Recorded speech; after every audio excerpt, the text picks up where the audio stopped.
अल्हम्दुलिल्लाह नहमदुहु व नस्तईनुहु व नस्तगफिरुहु व नऊज़ु बिल्लाहि मिन शुरूरि अनफुसिना व मिन सय्यिआति अमालिना मन यहदिहिल्लाहु फला मुदिल्ल लहु व मन युद्लिल फला हादिय लहु व अशहदु अल्ला इलाहा इल्लल्लाह वहदहु ला शरीका लहु व अशहदु अन्न मुहम्मदन अब्दुहु व रसूलुहु सल्लल्लाहु तआला अलैहि व अला आलिहि व सहबिहि व सल्लम तस्लीमन कसीरा अम्मा बाद।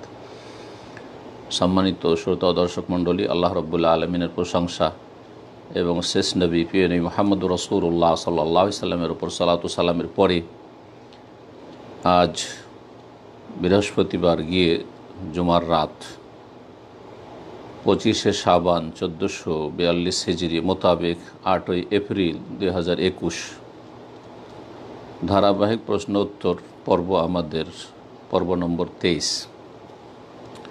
20টি প্রশ্নের উত্তর দেব ইনশাআল্লাহ তাআলা। তার আগে আবার স্মরণ করিয়ে দিচ্ছি প্রত্যেক মুমিন মুসলিম ভাই বোনদেরকে, যারা আমার কথাগুলি শুনবেন, যে রমজান মাস আমাদের নিকটবর্তী। এই রমজান মাস আমাদের জন্য ইহকাল পরকালের সার্বিক কল্যাণ নিয়ে আসে। আমরা জানি না যে কে এই রমজান পাবেন আর কে পাবেন না, আর যারা পাবেন তাদের মধ্যে কে ভাগ্যবান, কে এই সময়গুলিকে সত্যিকার গুরুত্ব দিতে পারবে এবং ভালো কাজে সবসময় ব্যয় করার চেষ্টা করবে। আল্লাহ যাকে তৌফিক দেবেন এবং যে চেষ্টা করবে তাকেই তৌফিক দেবেন। আল্লাহ আমাদের সকলকে যেন ইখলাসের সাথে সর্বাত্মক চেষ্টা মেহনতের তৌফিক দান করেন। রমজান মাস আসার আগে আমাদের তওবা ইস্তিগফারের মাধ্যমে, নিজের জীবনের ইসলাহ সংশোধনের মাধ্যমে আমাদের পাক পবিত্র হওয়ার চেষ্টা করতে হবে, যাতে করে আমরা পাপের নাপাকির বোঝা নিয়ে রমজান মাসে পদার্পণ না করি। আল্লাহ যেন এই রমজানকে এবং এইরকম বহু রমজানকে আল্লাহ আমাদের জন্য আমাদের জীবনে মোবারক করেন এবং রমজান মাসে আমাদেরকে আল্লাহ রাব্বুল আলামিন যেন জাহান্নাম থেকে মুক্তি দান করেন, আমাদের গুনাহ খাতা মাফ করে দেন, আমাদের দুনিয়া আখিরাতে সার্বিক ক্ষেত্রে তার রহমত দিয়ে ঢেকেন। কথা না বাড়িয়ে প্রথম প্রশ্ন বলছেন এক ভাই সালামের পরে, আসসালামু আলাইকুম রহমতুল্লাহ বারাকাতু। ওয়ালাইকুম আসসালাম রহমতুল্লাহ বারাকাতু। শেখ আমি শহীদ, নিউ ইয়র্ক থেকে। আমার প্রশ্ন হচ্ছে, প্রায় 17 বছর আগে এক বোনের বিবাহ হয়েছে। বোনের বিয়ের 3 থেকে 4 মাস পরে তার স্বামী তাকে ছেড়ে চলে যায়। এত বছর মধ্যে তাদের মধ্যে কোনো যোগাযোগ নেই, কোনো সন্তান নেই। সামাজিক কারণে বোন তালাক দিতে রাজি না। এ তালাক দিতে কথাটি ভুল। মহিলা তালাক দিতে পারে না, তালাক নিতে পারে। তালাক নিতে পারে সে খোলার মাধ্যমে, সে খোলা তালাক অথবা ফাসখে নেকা, বিবাহ বিচ্ছেদ যেটাই হোক, ফোকাহাদের দুটি মতের। কিন্তু বলবেন যে তালাক নিতে রাজি না বা বিবাহ বিচ্ছেদে সম্মত না। দুজন আলাদা শহরে বসবাস করেন। যেহেতু বোনের স্বামী তার কোনো দায়িত্ব পালন করেননি, আল্লাহ হেদায়েত করেন, এই ক্ষেত্রে শরীয়তের বিধান হচ্ছে যে হয় রাখবে তো সম্মানের সাথে রাখবে, আর যদি পরিত্যাগ করে তাহলে তালাক দিয়ে সদাচরণের সাথে বিদায় করবে। আত-তালাকু মাররাতান ফাইমসাকুম বিমারুফিন আও তাসরিহুম বিইহসান। তালাক হচ্ছে 2 বার দিয়ে ফিরিয়ে নেওয়া। এই দুটি হচ্ছে রাজঈ তালাক। 1 তালাক 2 তালাক পর্যন্ত ফিরিয়ে নেওয়া যেতে পারে। এই তালাক দেওয়ার পরেই, প্রথম তালাক হোক অথবা দ্বিতীয় তালাক হোক, সূরা বাকারা আল্লাহ ইরশাদ করছেন তালাক দেওয়ার পরে ফাইমসাকুম বিমারুফিন, তালাক যে দেবে তারপরে তালাক যদি দিতে চাও তাহলে দিতে পারো, আর যদি রাখতে চাও চূড়ান্ত সিদ্ধান্ত করো। ফাইমসাকুম বিমারুফিন, হয় যদি রাখতে হয় তাহলে সদাচরণের সাথে রাখো, মারুফ ভালো আচরণের সাথে রাখো, কষ্ট দিও না। আও তাসরিহুন বিইহসান, অথবা ছেড়ে দাও, বিদায় করে দাও, সেটাও এহসানের সাথে, নিষ্ঠার সাথে, সদাচরণের সাথে। আর এইভাবে ঝুলিয়ে রেখে দেওয়া, ফাতাযারুহা কাল মুআল্লাকা, আল্লাহ বলেছেন, ঝুলিয়ে রেখে দেওয়া, না অন্য কথা বিবাহ বসতে পারছে, না আপনি নিজের দায়িত্ব থেকে মুক্ত হতে পেরেছেন, রবের কাছে ফেঁসে যাবেন বান্দার হক নষ্ট করার কারণে। এবং সাধারণ বান্দা নয়, বান্দি নয়, বরং আপনার স্ত্রী এখনও বিবাহ বন্ধনে আছে। সুতরাং কিয়ামতের দিনে মহা মুশকিল হয়ে যাবে এরকম অসৎ লোকদের। এখন এই বোন মারা গেলে স্বামী কি এই বোনের সম্পত্তির উত্তরাধিকারী হবে? জি হবে, বিবাহ বন্ধন যতক্ষণ পর্যন্ত আছে। মৃত্যুর সময় যদি বিবাহ বন্ধন বহাল থাকে, তালাক না হয়ে থাকে, সে সম্পর্ক থাক আর নাই থাক, দূরে থাক কাছে থাক, কোনো দায়িত্ব পালন করুক আর নাই করুক, যেহেতু স্বামী স্ত্রীর সম্পর্ক আছে, বৈবাহিক সম্পর্ক আছে, সুতরাং একে অপরের ওয়ারিস উত্তরাধিকারী হবে। তারপরে বলছেন, অথবা উনি কি ওনার ভাইদেরকে সব সম্পত্তি লিখে দিতে পারবে?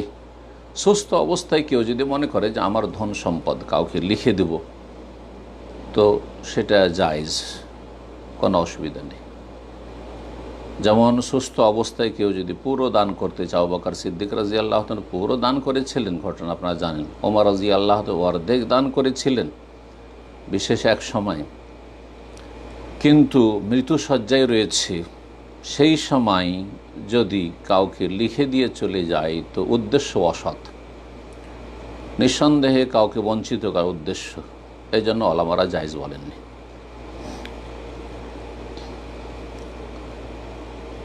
বলছেন যে ভাইদেরকে সব সম্পত্তি লিখে দিতে পারবে না? সম্পত্তি যেমনটা বললাম যে যদি সুস্থ অবস্থায় হয় তাহলে লিখে দিতে পারে, কিন্তু লিখে দিয়ে তার ভালো ফল হবে? হয়তো ভাইয়েরাকে লিখে দিল জমি জায়গাগুলো, আর তারপরে তাকে অসহায় ছেড়ে দিল, তার দেখাশোনা করলো না। সুতরাং একজন মানুষ তার জীবদ্দশায় পুরো ধন সম্পদ কাউকে দিয়ে দেবে না, এমনকি ছেলে মেয়েদের মাঝেও ভাগ বন্টন করা উচিত নয়। জীবদ্দশায় অনেক মা বাবা ছেলে মেয়েকে লিখে দিয়ে দিয়েছে, তারপরে রাস্তায় নামিয়ে দিয়েছে বাবা মাকে। এই জন্য এরকম কাজ ভালো না। আপনি যতদিন বেঁচে আছেন, ভাই বোন যতদিন বেঁচে আছেন, ধন সম্পদ নিজের কাছেই থাকবে, আর তাতে থেকে তিনি উপকৃত হবেন, আল্লাহর রাস্তায় দান খেরাত করবেন, আর তারপরে যখন দুনিয়া থেকে চলে যাবেন, আল্লাহ যেভাবে ভাগ করেছেন, যাদের ভাগ দিয়েছেন তারা ভাগ বন্টন করে নেবে।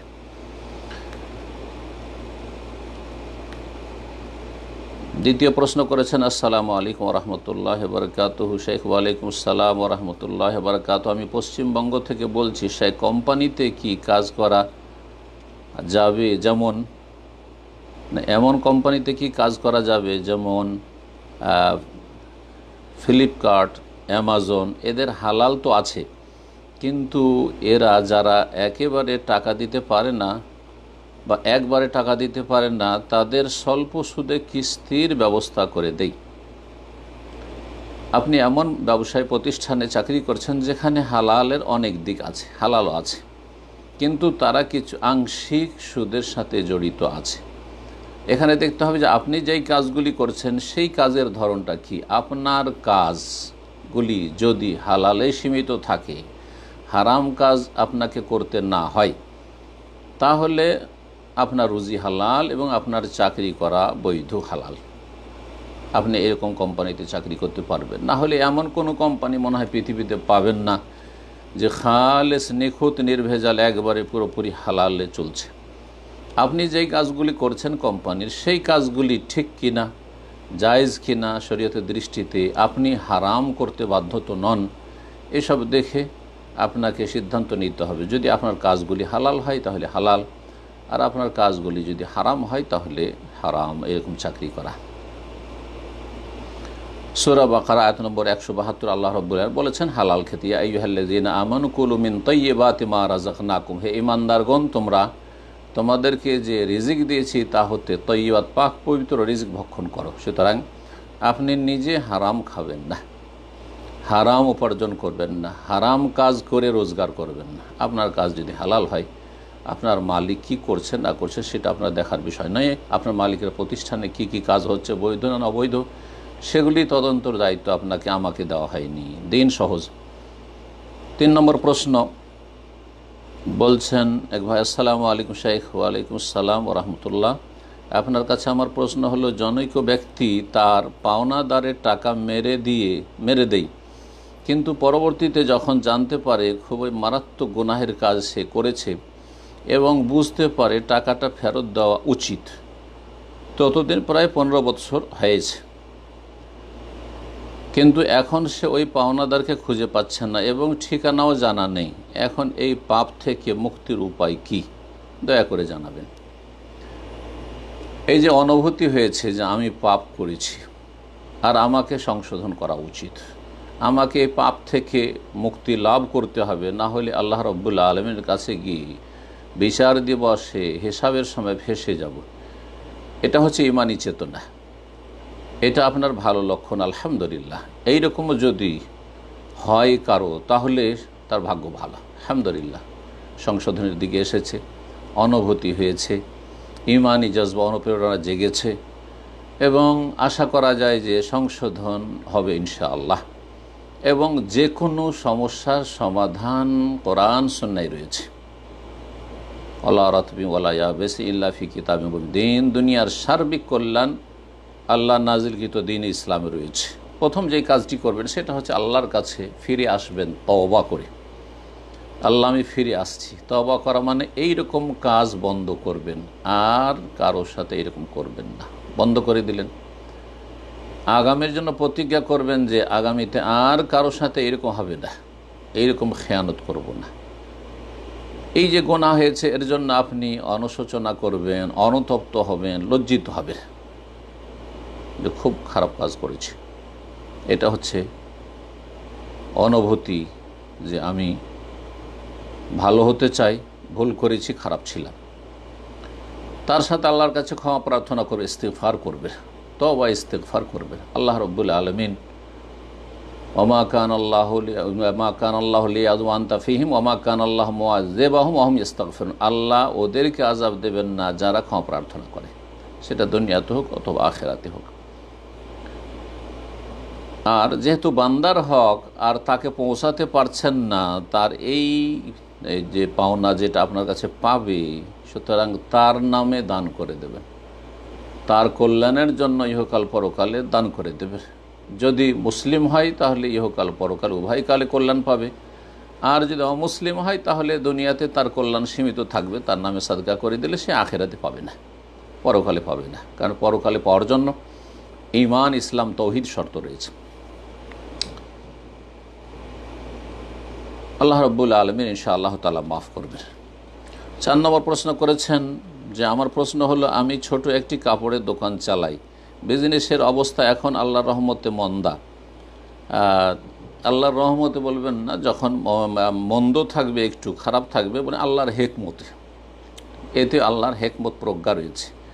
আর যখন ভালো হবে তখন আল্লাহর রহমত, যদিও সবই আল্লাহর রহমত, কিন্তু সুখকে আল্লাহর রহমত বলাটা ঠিক মানে যুক্তিযুক্ত।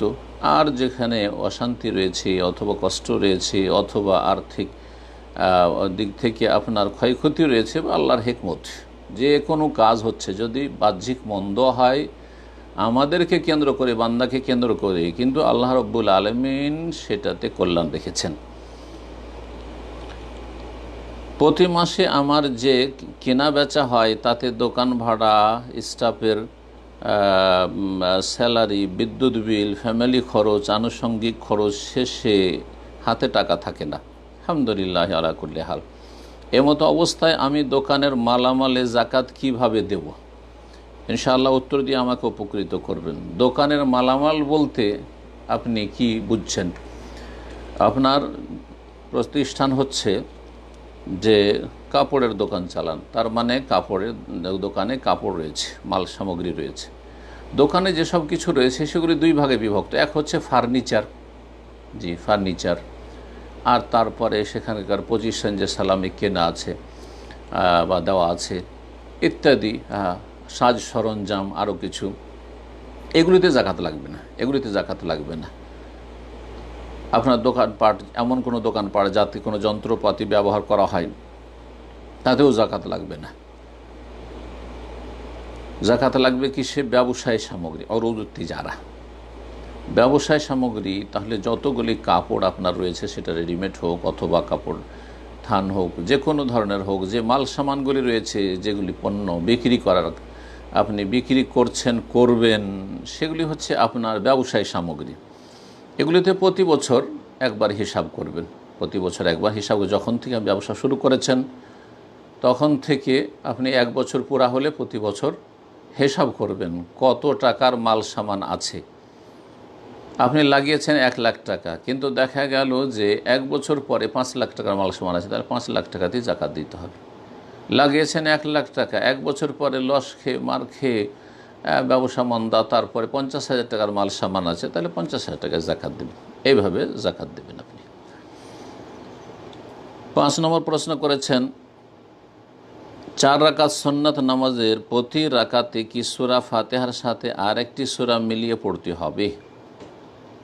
4 রাকাত যে সুন্নাত, এই 4 রাকাত সুন্নাত 2 করে পড়বেন। এটি হচ্ছে সহিহ সুন্নাহ। রাসূলুল্লাহ সাল্লাল্লাহু আলাইহি ওয়াসাল্লামের প্রসিদ্ধ হাদিস রয়েছে, সলাতুল লাইলি ওয়ান নাহারি মাসনা মাসনা, রাত দিনের সলাতগুলি মাসনা মাসনা 2 করে পড়ো। এটি হচ্ছে সুন্নাত, এটি হচ্ছে উত্তম, এটি হচ্ছে সহিহ হাদিস, যার প্রতি আমল করা উচিত।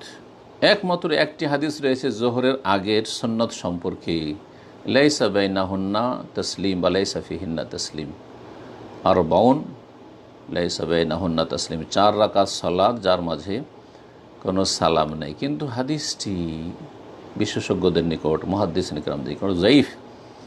সঠিক মতে হাদিসটি হচ্ছে জয়ীফ। যারা হাদিসটাকে আমলযোগ্য বলেছেন তারা বলছেন একসাথে পড়তে পারে, হয়তো একসাথে পড়া জায়েজ হতে পারে, কিন্তু অনুত্তম অবশ্যই।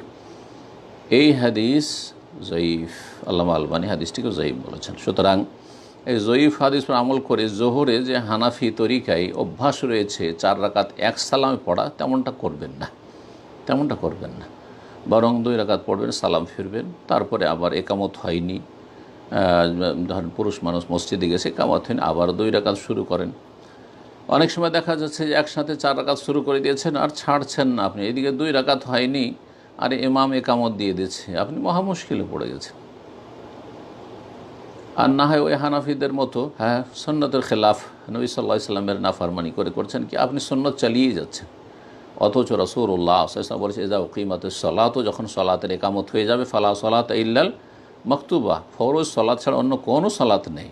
সুতরাং ছেড়ে দিতে হবে। আপনি 2 রাকাত আরও বাকি, যদি বাকি 2 রাকাত কমপ্লিট হয়, 2 রাকাত পড়ে দাঁড়িয়েছেন, এখনও 2 রাকাত পড়া বাকি, আর একামত হয়ে গেছে, যদি পড়তে থাকেন তো আপনার তো 1 রাকাত ফরজ চলে যাবে। জায়েজ নয় এভাবে সালাত আদায় করা, হবে কি না সন্দেহ। এই জন্য 2 রাকাত করে সালাম ফিরবেন।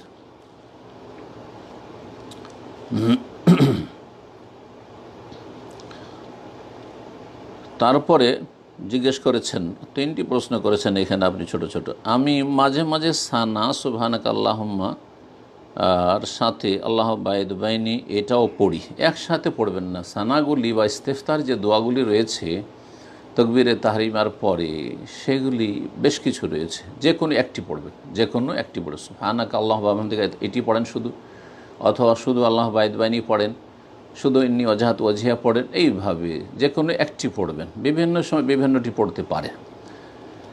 হানাফি মাজহাবের ফতোয়া হলো যে না, শুধু সুবহানাকা পড়তে হয় আর বাকিগুলি সব সুন্নত নফল তাহাজ্জুদে, না এমন কিছু না। আবু রাদিয়াল্লাহু তাআলার হাদিস দ্বারা প্রমাণিত, সহিহ বুখারী হাদিস, আল্লাহ বাইদ বাইনি রাসূলুল্লাহ সাল্লাল্লাহু আলাইহি ওয়াসাল্লাম ফরজ সালাতে পড়তেন।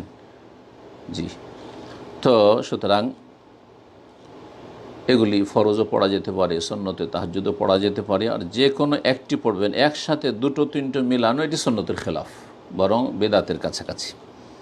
সুন্নতের খেলাফ মানেই বেদাত বা বেদাতের কাছাকাছি, সুতরাং এমনটা কাজ করবেন না।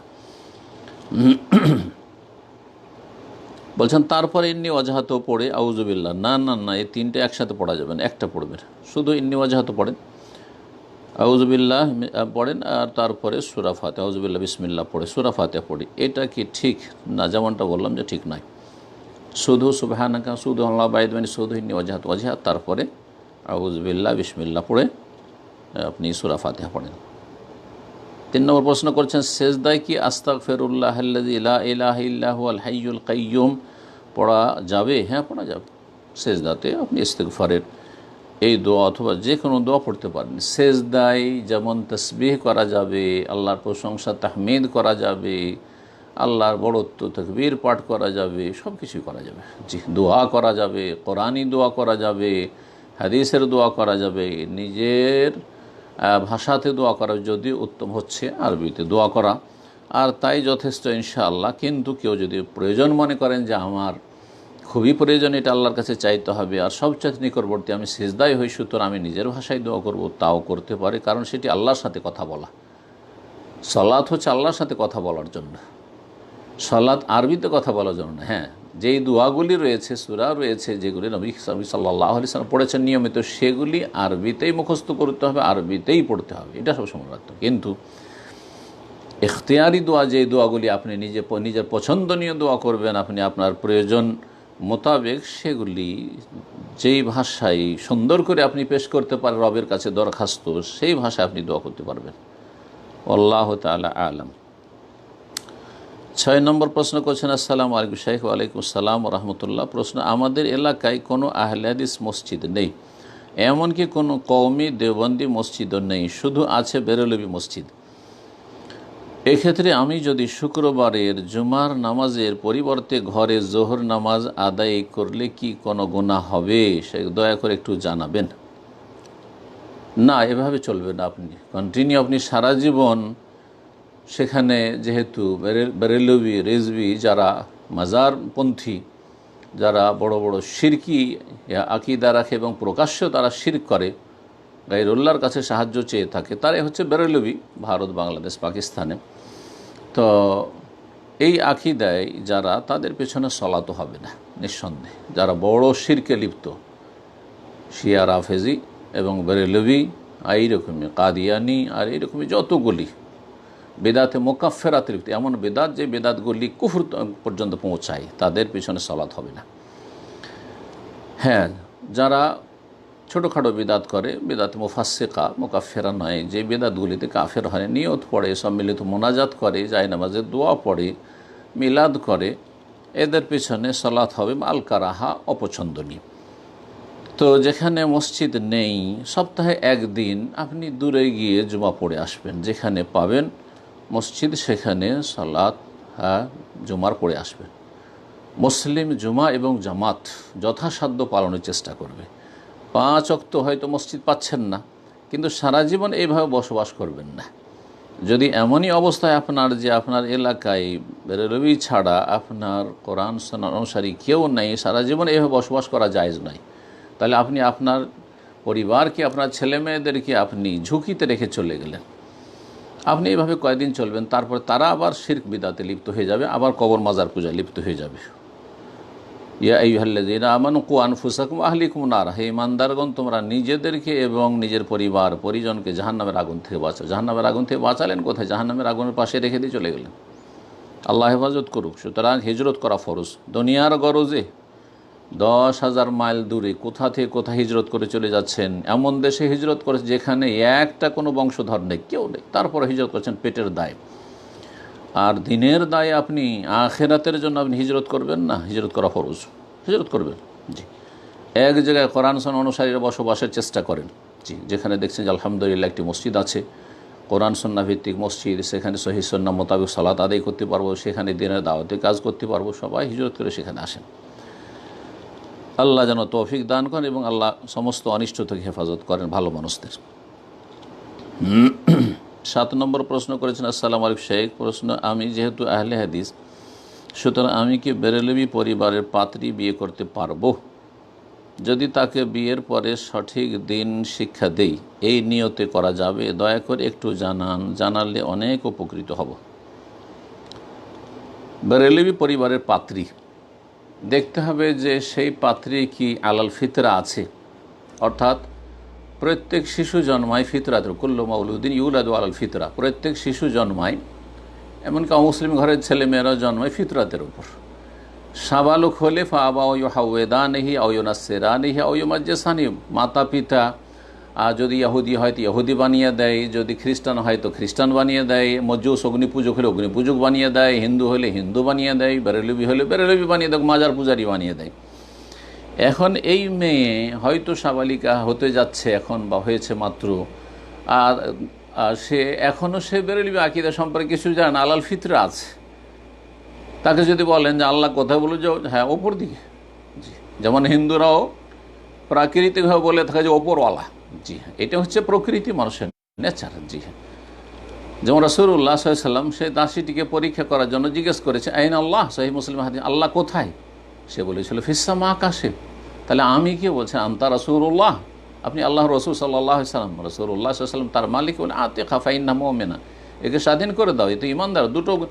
দুটো কথাই পরীক্ষা করেন রাসূলুল্লাহ সাল্লাল্লাহু আলাইহি ওয়াসাল্লাম। আপনিও পরীক্ষা করতে পারেন, যখন ওকে বিয়ে করবেন পরীক্ষা করবেন যে দোয়া করতে হবে কার কাছে, যদি একমাত্র আল্লাহর কাছে, তাহলে সে মুআহিদা। তাহলে বাপ দাদার সে শিরকি ধর্মে নেই যে গৌসের কাছে চাইতে হবে, জিলানির কাছে চাইতে হবে, ওলি আউলিয়া সব দিতে পারে, আল্লাহ গায়েব হয়ে গেছে, সব ওলি আউলিয়া গৌস কুতুবকে সব ক্ষমতা দিয়ে, আউযুবিল্লাহ। এ বাপ দাদার কুফরি আকীদাতে সে নেই।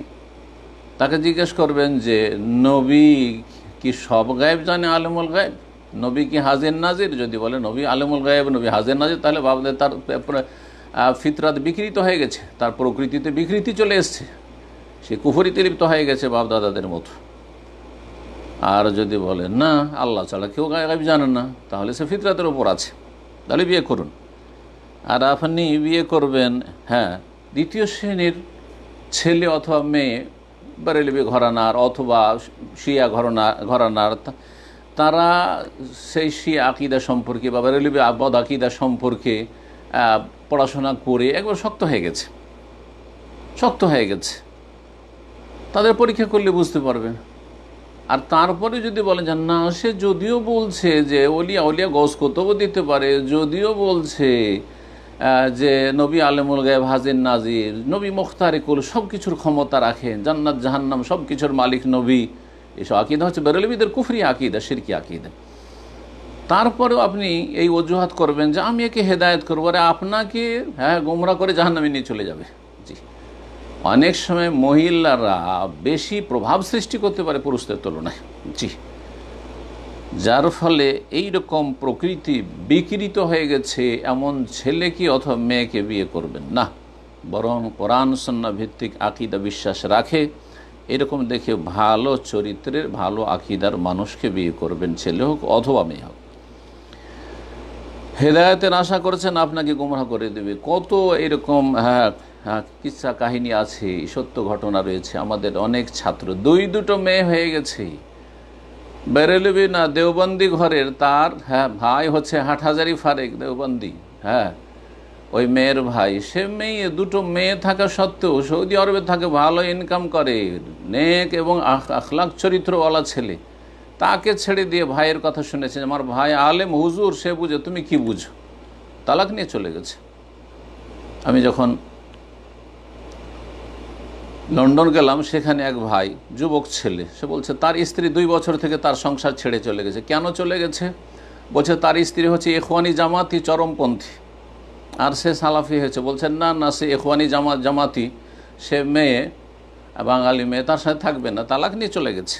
সুতরাং সতর্ক সাবধান, যদি সুখ শান্তি দাম্পত্য জীবনে চান, তাহলে আকীদার সম্পর্ক সবচেয়ে বড় সম্পর্ক, আকীদার সম্পর্ক সবচেয়ে মজবুত সম্পর্ক। সুতরাং আকীদায় যেন ভিন্নতা না থাকে, গোঁড়ামি না থাকে, ধর্মান্ধতা না থাকে, এসব দেখে কোরআন সুন্নাহ মানতে প্রস্তুত, আল্লাহ এবং তার রাসূল সাল্লাল্লাহু আলাইহি ওয়াসাল্লামের কথা জীবনের প্রতিটি ক্ষেত্রে বলবৎ থাকবে, এইরকম মন মানসিকতা যদি থাকে, দুনিয়ার ক্ষেত্রে একটা মেয়েকে বিয়ে করার জন্য অনেক পরীক্ষা নিরীক্ষা চালাচ্ছেন, আর অনেক কিছু জিজ্ঞাসাবাদ করছেন, অনেক কিছু জানার চেষ্টা করছেন, আপনার মা বোনকে পাঠিয়ে দ্বীনের বিষয়টি এর চেয়ে বেশি গুরুত্ব দিতে হবে। আল্লাহ যেন তৌফিক দান করেন এবং সমস্ত অনিষ্ট থেকে আল্লাহ হেফাজত করেন।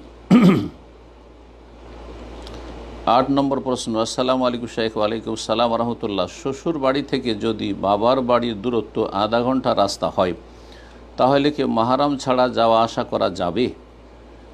যদি আধা ঘন্টার দূরত্ব শহরের ভিতরে হয়, আর শহরের ভিতরে তেমন কোনো নিরাপত্তাহীনতার আশঙ্কা নেই, তাহলে অসুবিধা নেই।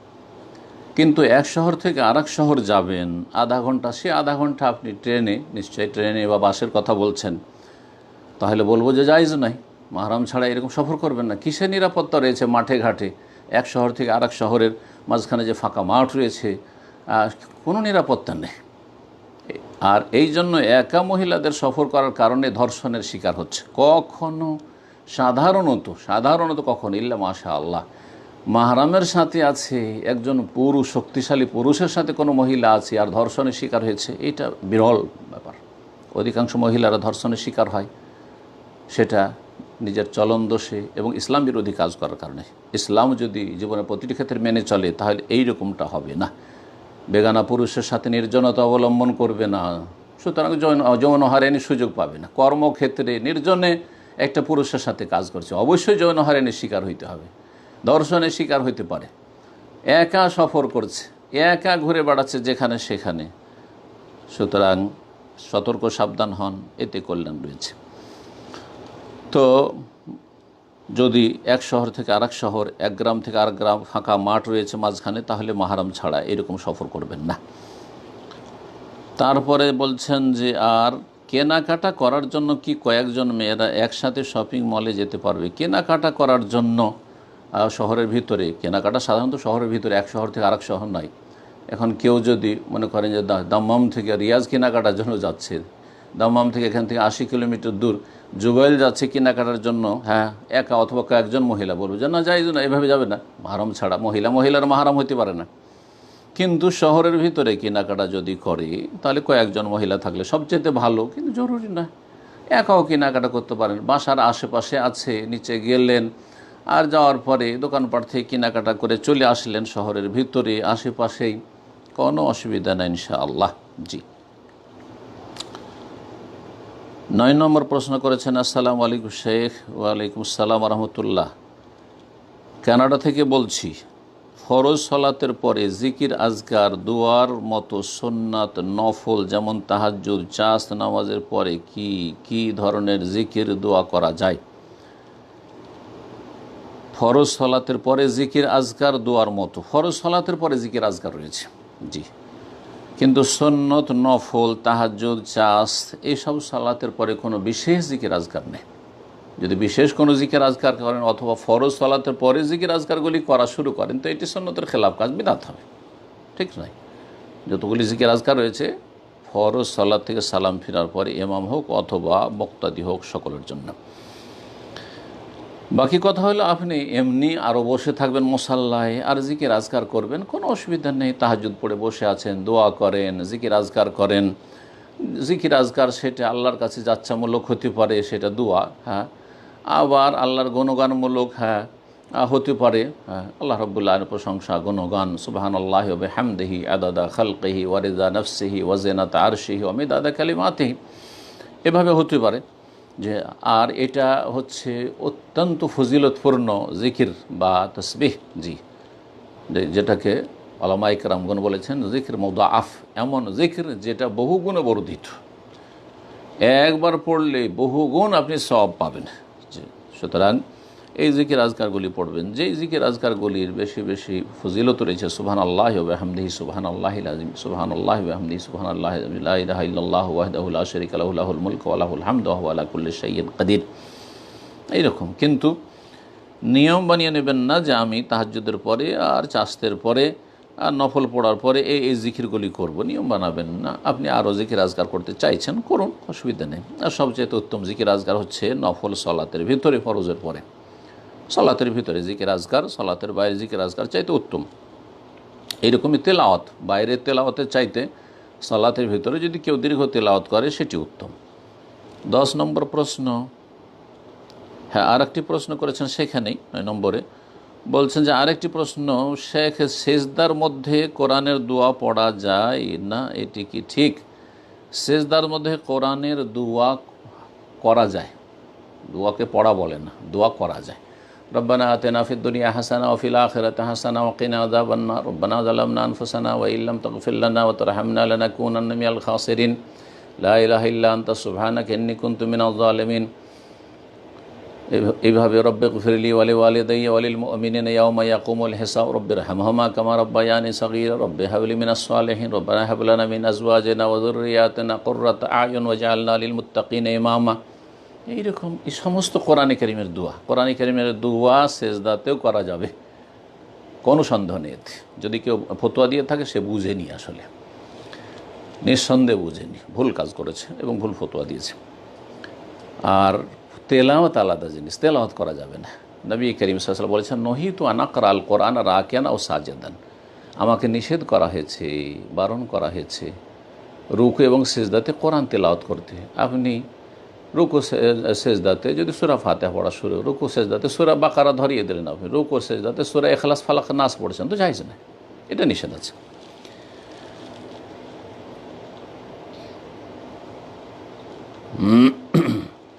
দশ নম্বর প্রশ্ন বলছেন, আসসালামু আলাইকুম রহমতুল্লাহ বারকাতু। ওয়ালাইকুম আসসালাম রহমতুল্লাহ বারকাতু। সামাইতু শেখ, আমাদের এলাকার ইমাম জুমার দিনে গওস কুতুবের ওসিলা নিয়ে মোনাজাত করে, আল্লাহকে হেদায়েত করুক এবং তার অনিষ্ট থেকে আপনাদের হেফাজত করুক। এখন আমার মনে হচ্ছে তার পিছনে নামাজ হবে না, এ সম্পর্কে কিছু বলবেন? এলাকার ইমাম দেওবন্দি।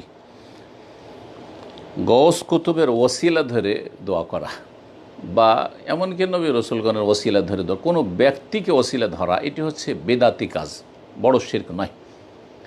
তবে ধীরে ধীরে শিরকগুলি এরকম করে শুরু হয়েছে, এই কাজটি শিরক নয়। যদি বড় শিরক কেউ না করে, আল্লাহ ছাড়া অন্যের কাছে যদি চায়, তাহলে তার পিছনে সালাত হবে না। সে কেউ যদি গওস কুতুবের কাছে চায়, ইয়া গওস মাদাদ, যেমন বেরেলভিরা বলে, ইয়া খাজা মাদাদ, ইয়া গরিব নওয়াজ শাইয়ান লিল্লাহ, ইয়া জিলানি শাইয়ান লিল্লাহ, এইরকমই ইয়া আলী মুশকিল কোষা, ইয়া হুসেন ইয়া হুসেন, এই শিয়া রাফেজিদের বড় শিরক। আর আপনার বেরেলভিদের এইরকম যদি করে, তাহলে তার পেছনে সালাতই জায়েজ নাই, কারণ সে বড় শিরকে লিপ্ত রয়েছে, মুকাফফির বিদাতে রয়েছে।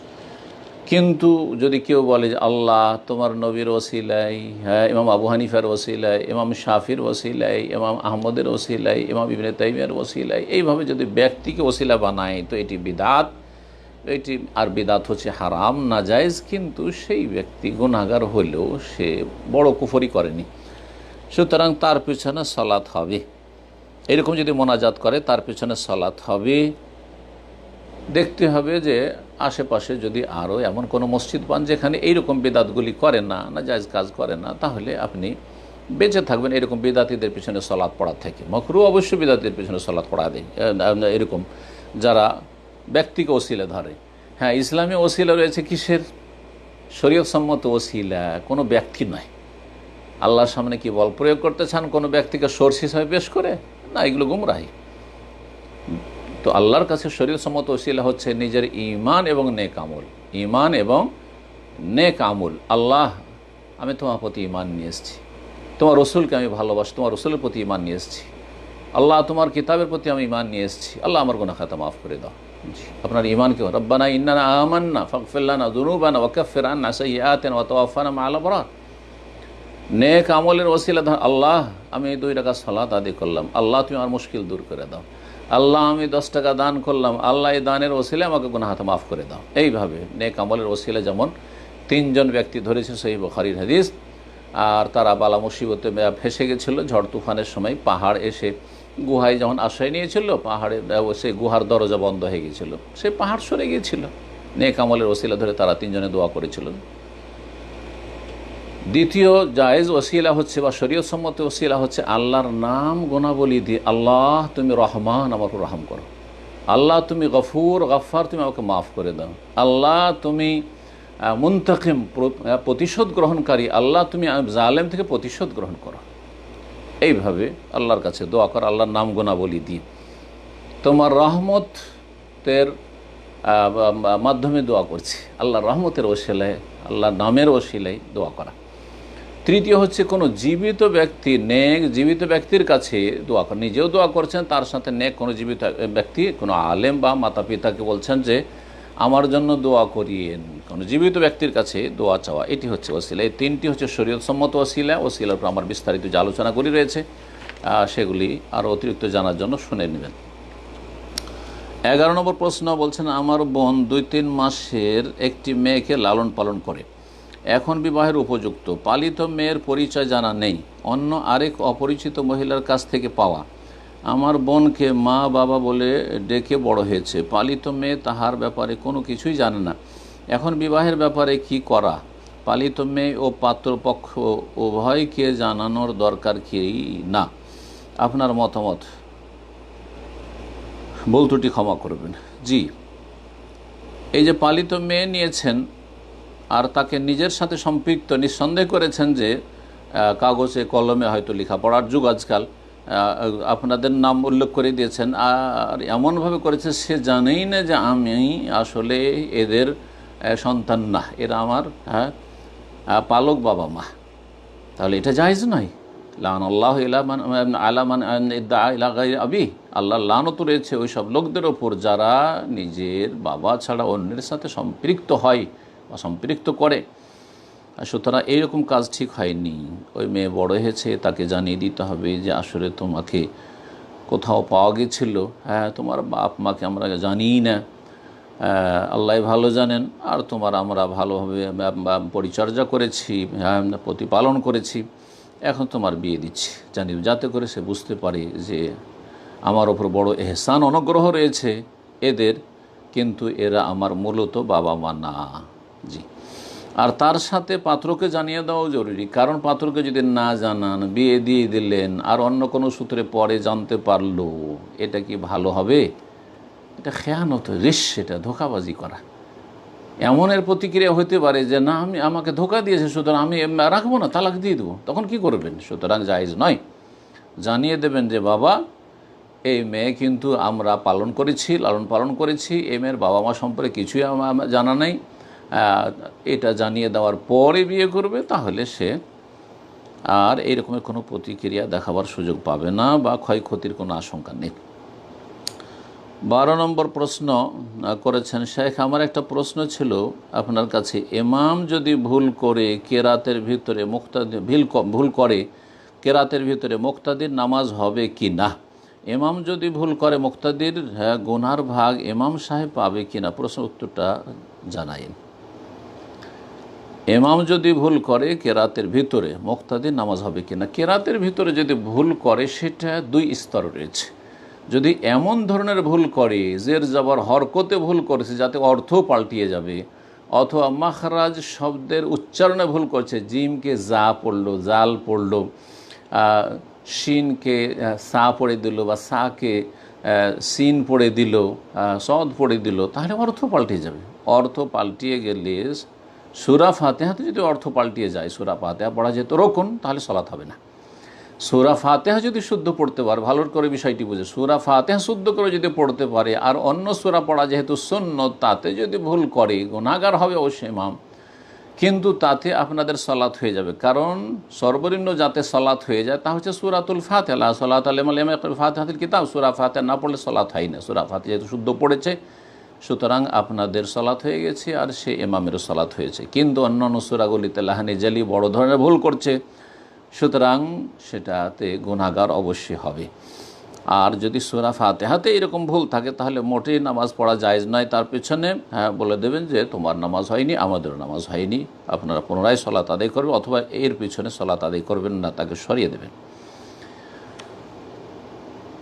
13 নম্বর প্রশ্ন, শেখ আমি নিজেও কিছু ইসলামিক পড়াশোনা করি, আল্লাহ তৌফিক দান করুক। আমার প্রশ্ন হলো যে আলেমরা বিদাত করে, তাদের ভুল সংশোধন করা কি ইমানি দায়িত্ব নয়? আলেমরা বিদাত করে, শুধু বিদাত করে না, বিদাতের প্রচার করে। আলেম যদি হয় তাহলে বিদাতের প্রচার প্রসার করে। তো বিদাতই হচ্ছে 2 রকমের। এক হচ্ছে নিজের ব্যক্তি জীবনে বিদাত করে, কিন্তু বিদাতের প্রচার প্রসার করে না, দাইয়া এলাল বিদা নয়, তাহলে তার অনিষ্ট তার পর্যন্ত সীমিত, তার ক্ষয়ক্ষতি তার বিদাতের দ্বারা সে ক্ষতিগ্রস্ত, অন্যকে ক্ষতি করে না। আর আলেমরা সাধারণত নিজেরা তো বিদাত করে বিদাতে আকীদা রাখে, অন্যদেরকেও বিদাতের দিকে ডাকে। এরা হচ্ছে খাতারনাক, বিপজ্জনক, এরা দাল্লুন মুদিল্লুন, নিজেরা গোমরা, অন্যদেরকে গোমরা করে। সুতরাং তাদের ভুল সংশোধন করে দেওয়া ইমানি দায়িত্ব অবশ্যই, কিন্তু এই দায়িত্বটা ফার্জে আইন না ফার্জে কিফায়া? নিঃসন্দেহে ফার্জে কিফায়া, সাধারণ অবস্থায় নিঃসন্দেহে ফার্জে কিফায়া। আর সেটা শুধু যদি সে বেদাতি আকিদার আর বেদাতের প্রচার প্রসার করে, তাকে ব্যক্তিগতভাবে বলতে হবে এটা ভুল ধারণা।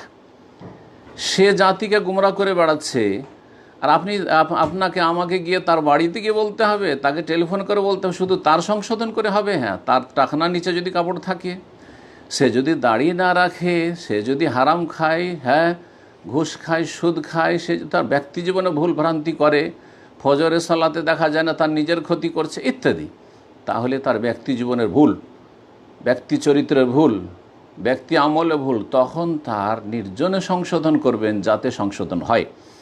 যেটাতে সংশোধন হবে সেভাবে সংশোধন করবেন। সবার সামনে বলার প্রয়োজন না থাকলে বলবেন না। প্রয়োজন হইতে পারে অনেক সময়, পানিশমেন্টের জন্য, অনেক সময় ব্যক্তি জীবনে ভুল ভ্রান্তি, কিন্তু সীমালঙ্ঘন করেছে, বেশি বাড়াবাড়ি করছে, অনেকবারই ভুল করছে, একাধিকবার ভুল করছে, তাহলে অবশ্যই তাকে অপদস্থ করতে হবে, তার মুখোশ উন্মোচন করতে হবে। কিন্তু যেই ভুলগুলির দ্বারা অন্যরা ক্ষতিগ্রস্ত হওয়ার আশঙ্কা রয়েছে, যেমন সে বেদাতের দিকে আহ্বানকারী, দায়াল বিদাত, তাহলে তার থেকে জাতিকে সতর্ক করতে হবে। এবং এটি ফার্জে কেফায়া, যদি সেই ভাষায় অনেক আলেমরা থাকে, কোনো একজন দুইজন যদি রদ করে যথেষ্ট। আর যদি দেখা যায় যে সেই এলাকায় সতর্ক করার মতো, তার অনিষ্ট থেকে, তার বেদাতি আলেমের অনিষ্ট থেকে সতর্ক করার মতো আর কেউ নেই, কেউ মুখ খুলছেন না, তখন ফার্জে আইন, নাহলে সবাই গুনাহগার হবে। আশা করি বিষয়টি বুঝতে পেরেছেন। আল্লাহ রাব্বুল যেন এই বিদাতি আলেম সমাজের গুমরাহি থেকে মুসলিম জাতিকে রক্ষা করেন। 14 নম্বর প্রশ্ন। আসসালামু আলাইকুম রহমতুল্লাহ। ওয়ালাইকুম আসসালাম রহমতুল্লাহ। সম্মানিত শিক্ষক, আমার প্রশ্ন হচ্ছে, মাছের অথবা মুরগির ছবি ঘরে থাকলে সেই ঘরে কি রহমতের ফেরেশতা প্রবেশ করবে? মাছ কি জীব নয়? আর মুরগি কি জীব নয়? অবশ্যই জীব। জি, কোনো প্রাণীর ছবি যদি বাড়িতে থাকে, সেটা মানুষের হোক অথবা পশু পাখির হোক, তাহলে সেই বাড়িতে রহমতের ফেরেশতা মালায়েকা প্রবেশ করবে। রাসূলুল্লাহ সাল্লাল্লাহু আলাইহি ওয়াসাল্লাম, হাদিস সহিহ বুখারী মুসলিমের, লা তাদখুলুল মালায়েকাতু বাইতান ফিহি কালবুন আও সূরা, এমন বাড়িতে ফেরেশতা প্রবেশ করবে না, রহমতের ফেরেশতা, যেই বাড়িতে কুকুর থাকবে, ট্রেন কুকুর না, প্রশিক্ষণপ্রাপ্ত কুকুর না, সাধারণ কুকুর থাকবে, সেই বাড়িতে রহমতের ফেরেশতা প্রবেশ করবে না। আও সূরাতুন, অথবা ছবি থাকবে, ছবি ঝুলানো থাকবে, ছবি প্রকাশ থাকবে, প্রাণীর ছবি, পশু পাখির ছবি বা মানুষের ছবি যদি থাকে, তাহলে রহমতের ফেরেশতা প্রবেশ করবে না। দ্বিতীয় অংশ হচ্ছে প্রশ্নের, এবং সেই ঘরে সলাত আদায় করা যাবে কি? সলাত আদায় করা যাবে না ছবি থাকলে প্রাণীর, এমন কোনো দলিল নেই, তবে অবশ্যই অপছন্দনীয়। আর সেটা বিশেষ করে কিবলার দিকে যেন না থাকে, ডানে বামে যদি থাকে আর বিকল্প অন্য কোনো রুম না পান, তাহলে সেখানে সালাত পড়া যাবে, কোনো অসুবিধা নেই। কিন্তু নিজের বাড়ি আর আপনি ছবি ঝুলিয়ে রেখেছেন নেতাদের, মাথাদের, অথবা নিজের বাপ মায়ের, নিজেদের স্বামী স্ত্রীর ছবি টেবিলের উপর সাজিয়ে রেখেছেন আপনি, আর তারপরে সালাত আদায় করছেন না, আপনার জন্য এটা জায়েজ নয়, কারণ আপনি সেখানে অভিভাবক এবং সেটা সরাতে সক্ষম। কোনো অফিসে গিয়ে আপনি সালাত আদায় করছেন, আর সেই অফিসের নেতাদের, রাষ্ট্রনায়কদের ছবি ঝুলানো আছে, আপনি কি করে সরাবেন? সরানো সম্ভব? সেটা অন্তর থেকে ঘৃণা করে প্রতিবাদ করা ছাড়া কোনো উপায় নেই। সেখানে হয়তো বলাও অনেক সময় মুশকিল, আপনাকে দেশদ্রোহী বলে ফতোয়া লাগিয়ে দিবে এই অসৎ লোকেরা। সুতরাং আপনি সেখানে মাল কারাহা অপছন্দনীয়, তারা গুনাহগার, কিন্তু আপনার সলাৎ হয়ে যাবে। এক কথা আবার বলছি, কোনো জায়গায় ছবি থাকলে সলাৎ হবে না, এই মর্মে কোনো দলিল কোরআন হাদিস আমাদের কাছে নেই। সুতরাং এই ধারণাটি ভুল। আমাদের বাঙালি সমাজে কিন্তু এই ধারণা আছে যে ঘরে ছবি আছে, এখানে নামাজ হয়, দলিল কি? বিনা দলিলের কথা। জি, তবে অবশ্যই অপছন্দনীয়। এরকম কেন করবেন? যেখানে মানুষের প্রাণীর ছবি আছে, রহমতের ফেরেশতা আছে না, সেখানে কেন সলাত আদায়? অন্য ঘরে গিয়ে বা অন্য জায়গায় গিয়ে আশেপাশে কোথাও সলাত আদায় করার নিরুপায় হলে সেখানেই জায়েজ রয়েছে। 15 নম্বর প্রশ্ন। আসসালামু আলাইকুম শাইখ, বাধ্য হয়ে কাবিরা গুনাহ করলে কি পাপ হবে? বাধ্য হয়ে কেমন করে কাবিরা গুনাহ? বাধ্য হওয়া মানে হচ্ছে যেটাকে মুদ্দার বলা হয়েছে কোরআনের ভাষায়, নিরুপায়। আপনাকে বাধ্য করা হয়েছে, কোনো উপায় নেই। এই গুনাহ, কাবিরা গুনাহ না করলে আপনাকে মেরে দিবে, হ্যাঁ, আপনার ছেলেকে মেরে দিবে, আপনার পরিবারকে মেরে দিবে, অথবা আপনার জানমালের বড় ধরনের ক্ষতি করবে, সেটা হচ্ছে নিরুপায় হয়, ইজতিরার। আর এমনি কেউ চাপ সৃষ্টি করলো, কেউ বললো, পিড়াপিড়ি করলো যে এইটা কর ওইটা কর, আর তাতে আপনি করে ফেললেন, না, এটা বাধ্য হওয়া নাই। জি, 16 নম্বর প্রশ্ন। আসসালামু আলাইকুম শেখ। ওয়ালাইকুম আসসালাম রহমতুল্লাহ। গর্ভবতী মহিলার তালাক কিভাবে হবে? 3 মাসে 3 তালাক, যেহেতু মাসিক বন্ধ। 3 মাসে 3 তালাক, এ কথা কে বলল? 3টি তালাক, টোটাল 3টি তালাক। 2টি দিয়ে ফিরিয়ে নিতে পারবেন, আর তৃতীয় দিয়ে দিলে আর ফেরাতে পারবেন না। কিন্তু এই আমাদের দেশের জনগণের যে ধারণা যে 3 মাসে 3 তালাক দিয়ে একবার ফিনিশ করে দিতে হবে, এটা একেবারে ডাহা ভুল।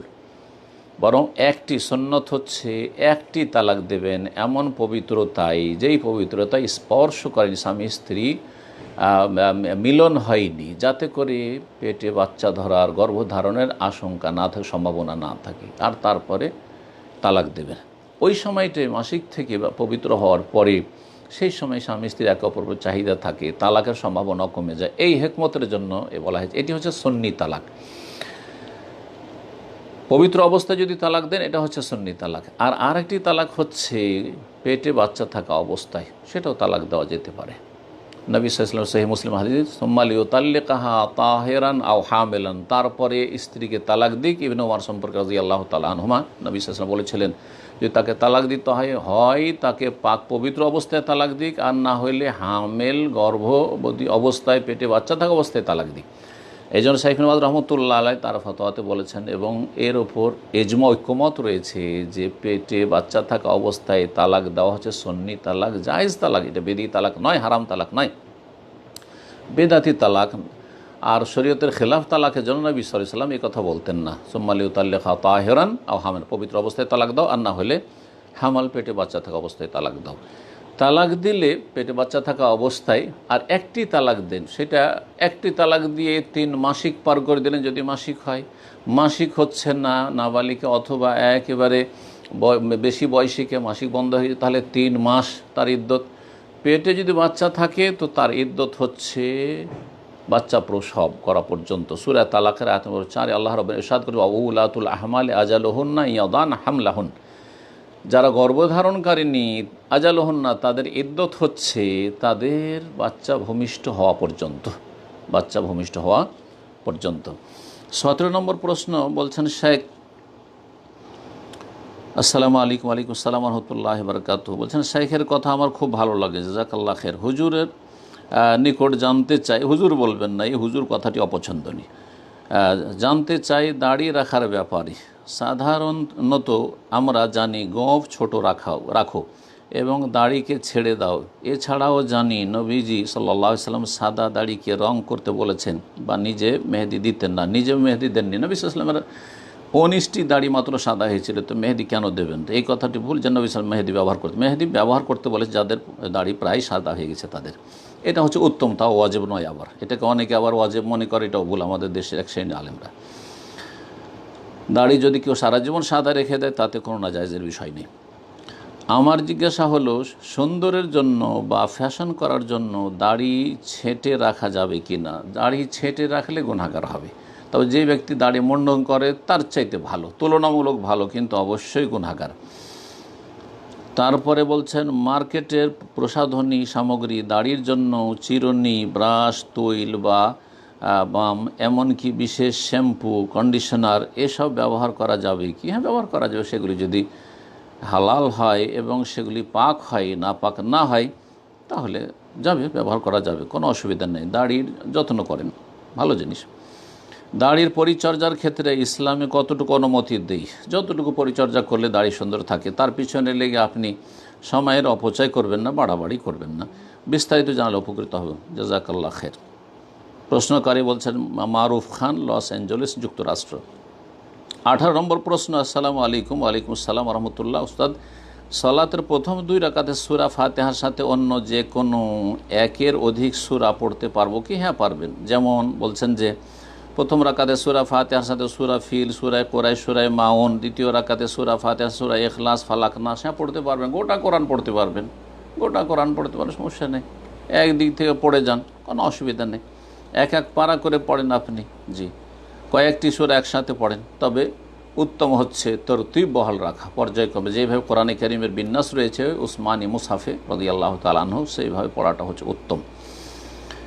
19 নম্বর প্রশ্ন করেছেন, আসসালামু আলাইকুম শাইখ। ওয়ালাইকুম সালাম রহমতুল্লাহ। আমার একটা জিনিস জানার ছিল, শাতিমে রসুল সাল্লাল্লাহু আলাইহি সাল্লামের শাস্তি কি যে কেউ চাইলে দিতে পারবে? না, শাস্তি দেওয়া সেটা মুসলিম যারা হদে পৌঁছে গেছে, যেমন চুরি করা শাস্তি, হাত কাটা, এই রকমই জেনা ব্যভিচারের শাস্তি দেওয়া, আর এই রকমই আপনার কিসাসের শাস্তি দেওয়া, মৃত্যুদণ্ড ইত্যাদি, এসবগুলি একমাত্র করবে হাকিম, রাষ্ট্রনায়ক। জি, কোনো নেতা, সংগঠনের নেতা মাথা করবে না।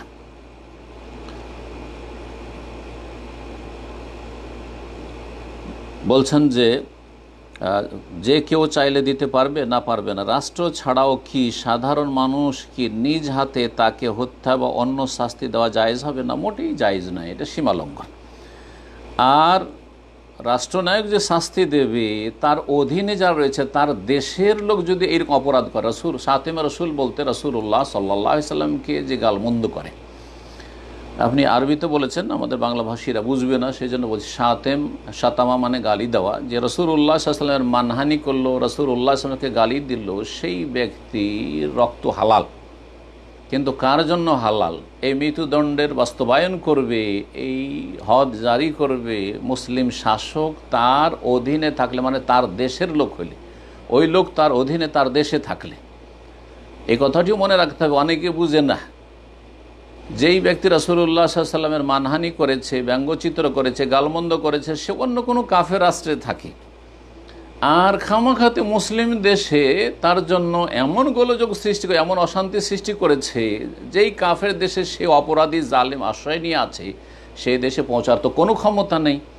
এখন মুসলিম দেশের জনগণের জন্য অশান্তির কারণ, প্রশাসনের জন্য অশান্তির কারণ, শাসকদের জন্য অশান্তির কারণ, আর শাসকের এতটা ক্ষমতাও নেই যে যেই দেশে আশ্রয় নিয়ে আছে বা যেই দেশের নাগরিক এইরকম কাজ করেছে, রাসূলুল্লাহ সাল্লাল্লাহু আলাইহি ওয়াসাল্লাম গালমন্দ করেছে, তো তার দণ্ডবিধান কায়েম করবে, এই অধিকার নেই, কারণ তার দেশ নয়, অন্য দেশ। এই বিষয়টা ঠান্ডা মেজাজে বুঝতে হবে।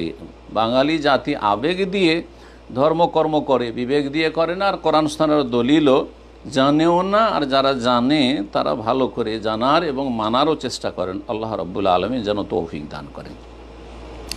20 নম্বর সর্বশেষ প্রশ্ন বলছেন, আসসালামু আলাইকুম স্যার। ওয়ালাইকুম সালাম রহমতুল্লাহ। প্রশ্ন, কেউ যদি চায় পৃথিবীর জাল হাদিস বাদ দিয়ে সকল হাদিস নিজের সংগ্রহে রাখতে, তাহলে তাকে কি কি বই সংগ্রহ রাখতে হবে? এই যে কথা বলেছেন যে জাল হাদিস বাদ দিয়ে সকল হাদিস আপনি সংগ্রহ করবেন, এটা অত সহজ নয়। একজন সাধারণ মানুষের জন্য তো মোটেই সহজ নয়, আলেমদের জন্য অত সহজ না। আপনি দিনের এলেমকে কি এত সহজ মনে করছেন? তবে আপনি যথাসাধ্য আপনি দিন শিখুন, যতটা আল্লাহ ক্ষমতা দিয়েছেন ততটাই জিজ্ঞেস করবে, তার বেশি জিজ্ঞেস করবেন না। আল্লাহ যেন তৌফিক দান করে, এ আপনার আগ্রহ খুব ভালো। আর এই ক্ষেত্রে আজকাল যেহেতু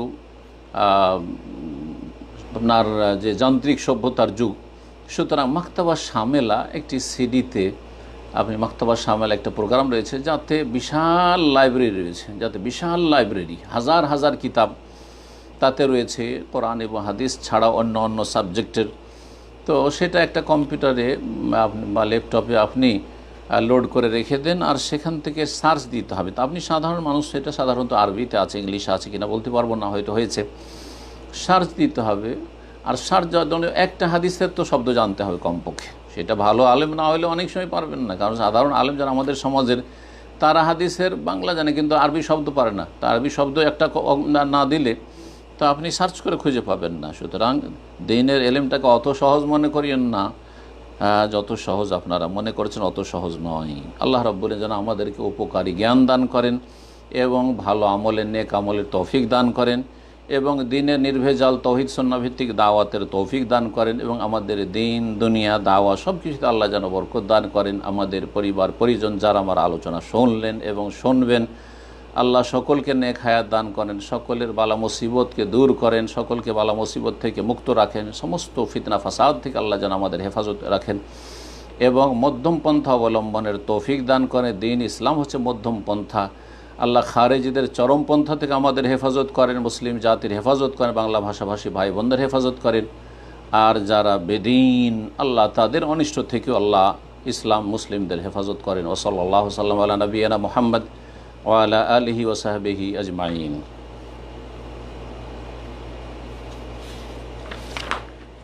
ক্যামেরা বন্ধ।